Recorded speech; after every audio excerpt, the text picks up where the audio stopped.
नेपाल राष्ट्र ब्याङ्कमा चाहिँ हाम्रो सिक्स लेभलको भनेपछि जुन भने पनि भयो, कम्प्युटर इन्जिनियर पनि हुनसक्यो, आइटी अफिसर पनि हुनसक्यो, अथवा चाहिँ प्रशासनको लगायतको जुन फिल्डबाट पनि हुनसक्यो, उनीहरूको चाहिँ एडमिनिस्ट्रेसन लगायत जुन फिल्डबाट पनि हुनसक्यो है, उनीहरूको चाहिँ कति हुन्छ तलब भन्ने जिज्ञासा चाहिँ धेरैको रहिरहेको हुन्छ। अनि बजारमा हल्ला पनि के हुन्छ भन्दा राष्ट्र ब्याङ्कमा त 2 लाख हुन्छ, 1 लाख हुन्छ, 3 लाख हुन्छ होइन, वर्षको 15 लाख हुन्छ, वर्षको 20 लाख हुन्छ भन्ने हल्ला भइरहेको हुन्छ।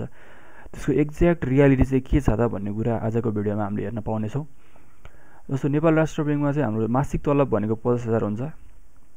यसमा महँगी भत्ता हुँदैन, अनि इन्धन भत्ता हुँदैन, फ्युल अलाउन्स छैन, अनि प्रोत्साहन भत्ता पनि छैन, खाजा भत्ता 9600 हुन्छ।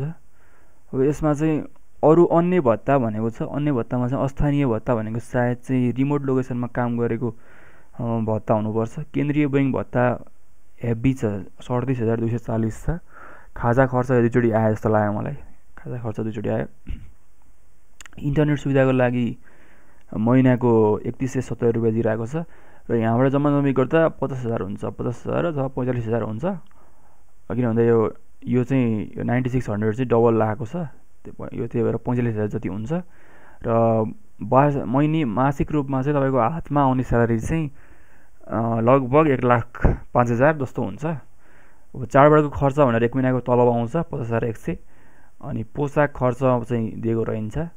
वार्षिकोत्सव भनेर फेरि 93,000 आउँछ। कर्मचारी कल्याणकारी सञ्चय कोष भनेर हाम्रो चाहिँ 72,144 आउँछ। सायद यो पैसा चाहिँ निकाल्न चाहिँ पाइँदैन होला सायद। अब बाँकी कुरा चाहिँ राष्ट्र ब्याङ्कमा नाम निकाल्नुहोस् र त्यहाँ काम गरेपछि थाहा पाउँदा राम्रो है।